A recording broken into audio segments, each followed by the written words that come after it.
Oh, here we are. What up, my dudes? So, hi.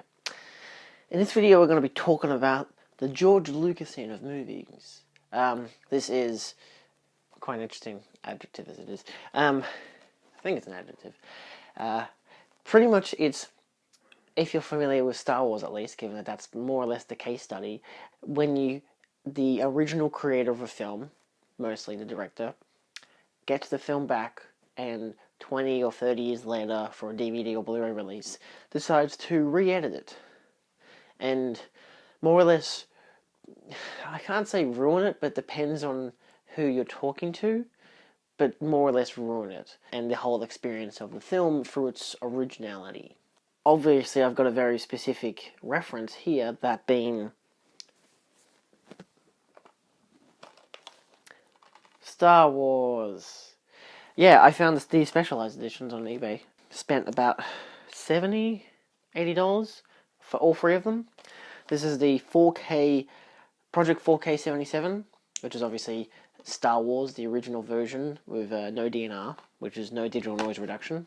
Pretty much meaning that it's still got the abundance of film grain and stuff like that from the original film footage. I've got the Grindhouse Edition of Empire Strikes Back just because it came with the set. That one is very dodgy, but we'll get into it.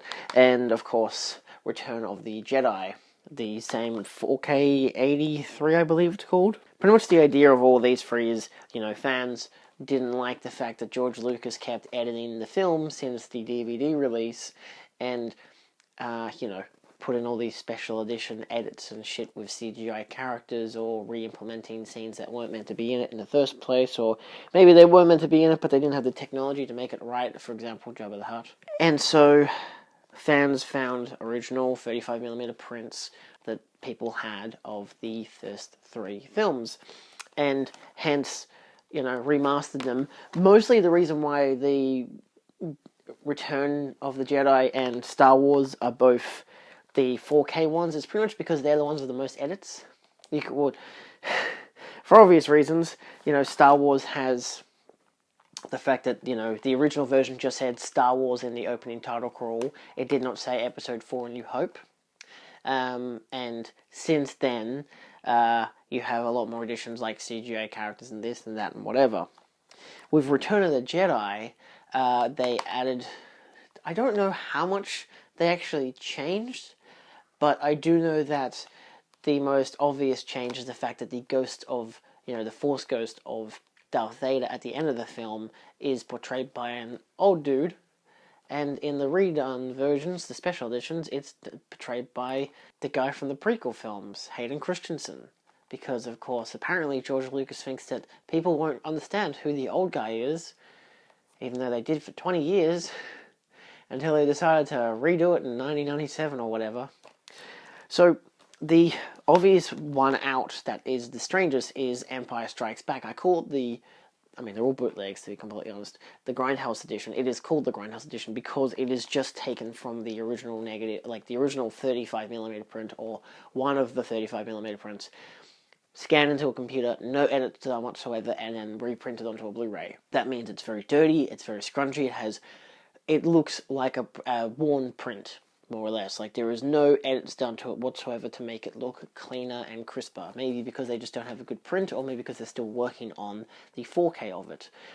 Either way, it's the film with the least amount of edits. Realistically, the only edits that I can think of for Empire are really just one scene where Darth Vader is talking to a hologram of the Emperor, and it's this very old, janky-looking old dude, like a computerized thing, and it doesn't look great.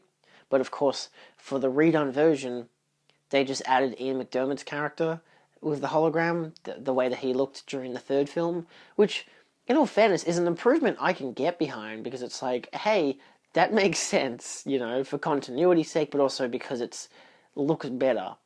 But all the other edits to these films don't look better. There's a reason Jabba the Hutt isn't in the first film. It's because Greedo's there, because they didn't have the budget to make Jabba the Hutt look like a fucking giant slug, so instead they filmed it with a human. But of course, I now have the original set. Why did I buy this original set? Even though, to be fair, the whole the person on eBay was saying, oh, you can really only buy these if you have already gotten at least a version of Star Wars. And to be fair, I don't just have the Blu-rays up there in the complete saga box set, aka pre-Disney, and also having the DVDs of Star Wars over there somewhere.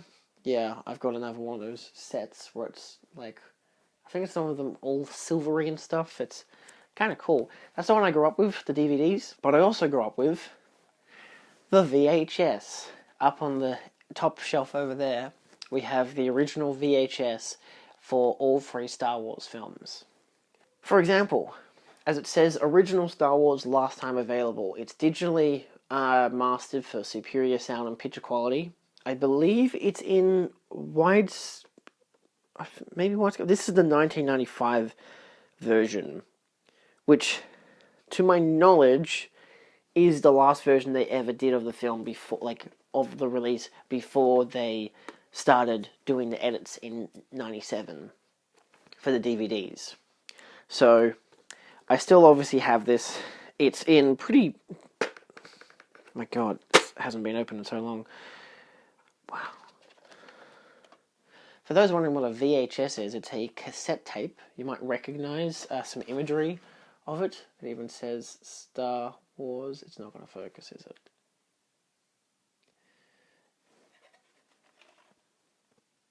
Wow, look at that. It's a VHS. Oh, this does actually say Star Wars A New Hope. Interesting. So, if I'm not wrong, because my dad always said that this was the original, that this hadn't been changed with any edits. So if I'm not wrong, given how the front label even says A New Hope, I'm pretty certain that this actually isn't the original, and that this still has A New Hope added to the title crawl. I don't think anything else has been changed about it, because I think when they re-released them, of course, on VHS, of course it was called, this just says Star Wars. I think there are further versions that say Star Wars A New Hope, especially from the DVDs onwards. So, outside of the obvious show and tell aspect, hell, I even have the Evil Dead Book of the Dead edition, which is behind the camera, and where are you? This version of Terminator 2. This is the Judgment Day, the Skynet edition. The reason why I want to particularly mention these ones, this Star Wars and the Evil Dead Book of the Dead edition, is because releases since the original DVD have pretty much been changed. Now, the Terminator one's a bit different because James Cameron has done edits to the films, like especially if you see the 4K version, which is still the theatrical cut. It's just edited so much that it doesn't look like it was filmed in the 80s. It looks like it was filmed yesterday. Maybe it's a 90s film. I'm pretty sure. Oh, either way, it doesn't look like it was filmed prior to 2010. It looks like it was filmed yesterday. It looks really crisp, which is amazing. It's an amazing feat. You know, it's actually pretty cool, to be completely honest. I don't completely hate it, but because I still want to have at least a version of the original, and I did have the DVD Ultimate Edition, which came with all 3 versions of the film, so of course it came with theatrical and the 2 different extended ones, one being a special edition that you had to type in a code and click enter and then play the film, and you get this whole different version of the film, which just has a whole different ending where they win, and it's like set, and it shows you 20 years later where they're like, you know, John Connor has his kid and they're at a playground, and it kind of makes sense. It's, yeah. Nevertheless, that's why I got that Skynet edition on Blu-ray, outside of the fact of it came in a tin case and it was actually pretty cool for $25. Hey, this is kind of limited edition. Why not get it, you know? But it does have some DNR to it, pretty much if you're looking at all the Terminator versions, and you want the ones with the original film grain, and you want the ones without the special edition, you know, edits, as in, you know, the director's cut, or the, not director's cut, but like, the extended cut and shit like that, which you can't get on the 4K anyway. Then you go for like the 2015 release of the film, and that is like that has no DNR, but it's just that version of the film, whereas the version I got, the Skynet edition, comes with all 3 versions, which is more or less the one that I wanted. So it does have some DNR, but not too much of a noticeable difference, so I don't really mind. Then you've got Evil Dead, the Book of the Dead edition, which I'll show a picture here because I hate having to pick it up, because it's very fragile. Pretty much the whole thing here was, I saw a video recently by, I don't watch his YouTube channel or anything, but the Twitch highlight channel for Adam plays, so this is like, Adam from yourmoviesucks.org. He did like a half an hour rant on his Twitch stream, which he made as a highlight thing, talking about how he finally got the German edition of Evil Dead, The Evil Dead from 1981, I believe. And it came in the mail, and it had the original uncut version and the remastered version.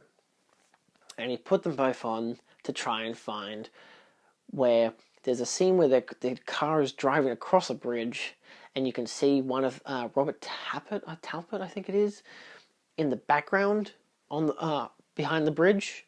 Very clear as day. Like, if you don't notice it the first time, you don't notice it at all. But he's there. He's very presently there. And he wasn't there in the uncut version. And then, obviously, he checked the remastered version, and there's just a lot less film grain. It looks a lot more HD and crisp. But when you look at the scene, again, it's the same scene. He's also not there.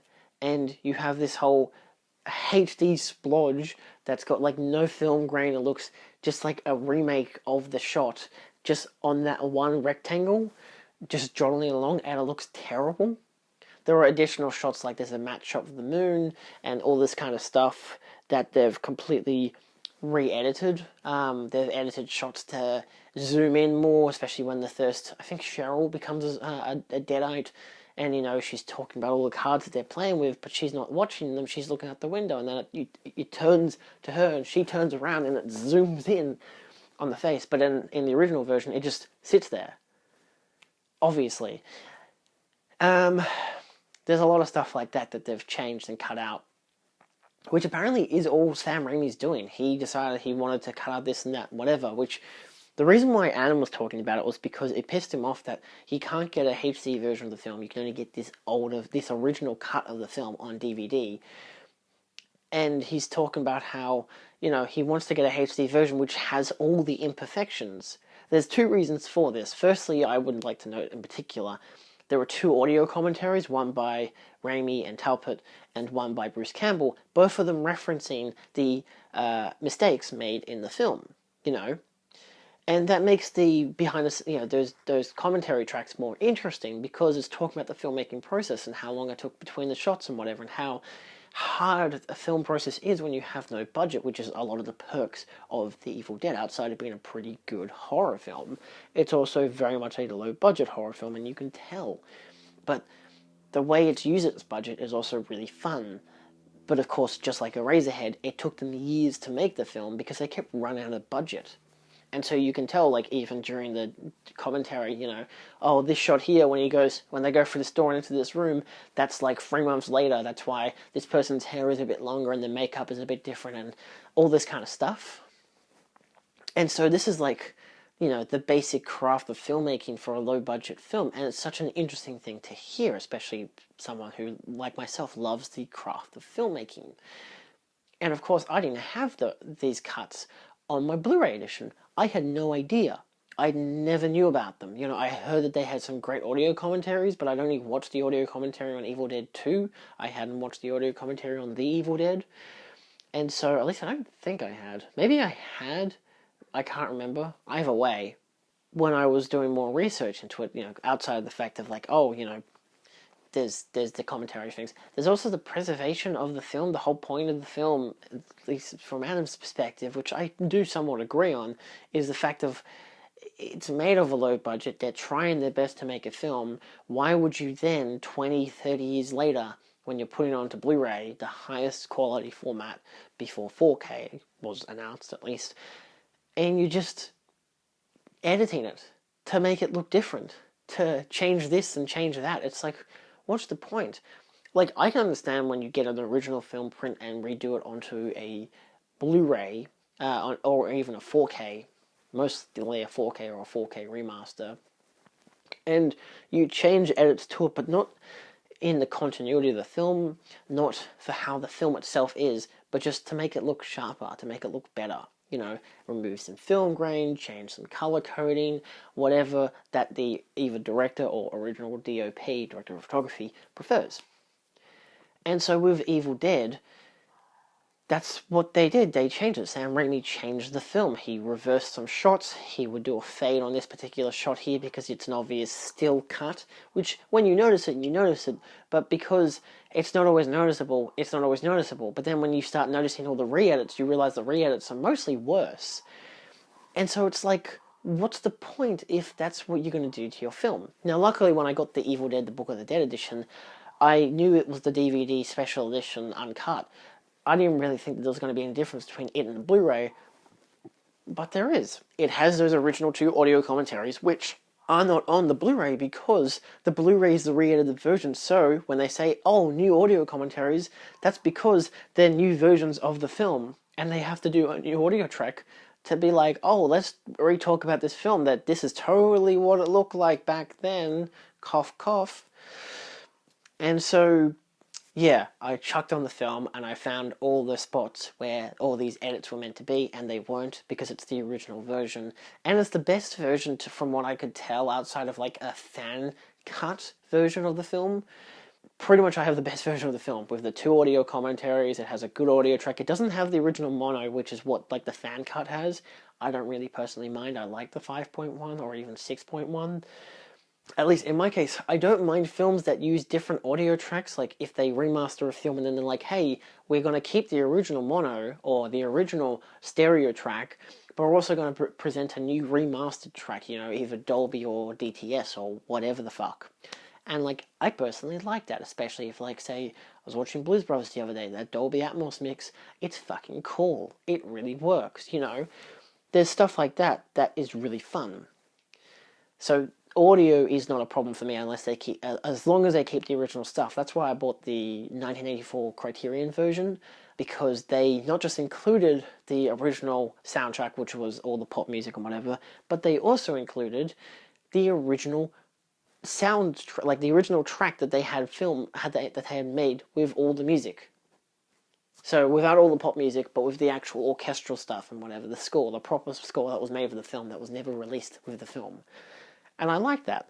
That's really cool. So yeah, I had no idea that there was a difference with the Evil Dead, and I'm very happy now that I know that I have the best version of the film, even though it's not the 4K or the Blu-ray, but I still have my Blu-ray anyway, because that's the first version I bought.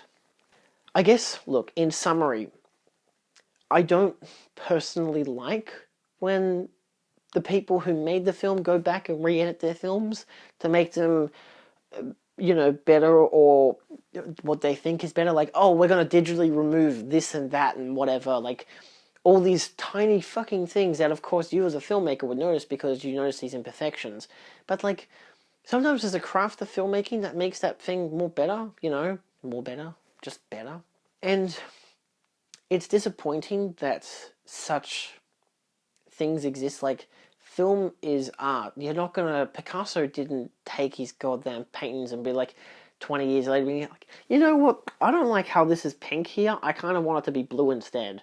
You know, it completely changes the meaning of the art to rearrange and to recolor. Like, to color correct something is... There are... Okay, on a personal note at least, I don't particularly mind reduction of grain, a change of the sound mix, or color correction. As long as the original DOP is fine with the color correction, that's good. As long as the sound mix provides the original sound mix as well, and the remastered one is also really good, then good. I have the dichotomy of both, which is nice. But pretty much the idea is like, I have my own preferences. I don't mind this, I don't mind that. I think it was grain. I don't mind there being grain. You obviously want the most HD looking picture ever, but you want it to still look naturalistic, like a natural film grain, because if a film was made with film, you want it to still remain some kind of natural grain to it. I think those were the three. Yeah, grain, color correction, and audio. But yeah. So, especially now that we're in the era of remastering films, especially because of DVDs and Blu-rays and 4Ks especially, it's disappointing to see changes. Like, arguably, you could say that the final cut of Blade Runner is bad because they have added in these extra small things to give the film a different meaning, like the whole unicorn stuff, which is a fair thing to say. Like, yeah, of course, that is arguably a bad thing, but for the most part, most people agree it's a good thing. you know, because it does add to what was already there. It doesn't change the meaning per se, but it does add to what was already there. Arguably, it changes the meaning, but it's hard to say. Like, it's, at least from what I remember, the final cut just adds the scene of the dream of him dreaming or daydreaming of a unicorn, which arguably means the Deckard is a replicant. But if you see the director's cut, which isn't actually the director's cut, of course, because it was just the producers redoing the cut without the narration and stuff. But that's also a different thing, where it's like you have something like Blade Runner, where the original version was hated by a lot of people because the ending was a happy ending where they drove away like The Shining, or what was the other thing? The narration. So yeah, I still have all 5 editions of the film, even the work print. But that's just for the factor of, hey, it's kind of cool to own these and to watch them eventually, kind of deal. So yeah, like, I know I've watched a lot of films that have different cuts and different edits to it. Close Encounters of the Third kind of particular. I've grown up with all this kind of stuff. Lord of the Rings, extended editions or theatrical, which one's the real deal, you know? And then not to mention how the Blu-rays of the extended editions have a bad color coding. Oh my god, there's so much stuff to do with filming, it's a nightmare. I don't know, look, you can't please everyone, but at the same time it's like, why don't you just leave the film as original as it was? Yeah, add a different audio mix, fine, but keep the original. Yeah, take away some of the grain, but still make it look healthy and natural. Cool, don't fucking Terminator 2 4K this shit. And yeah, if you want to color code and color correct your film a little, sure, I guess.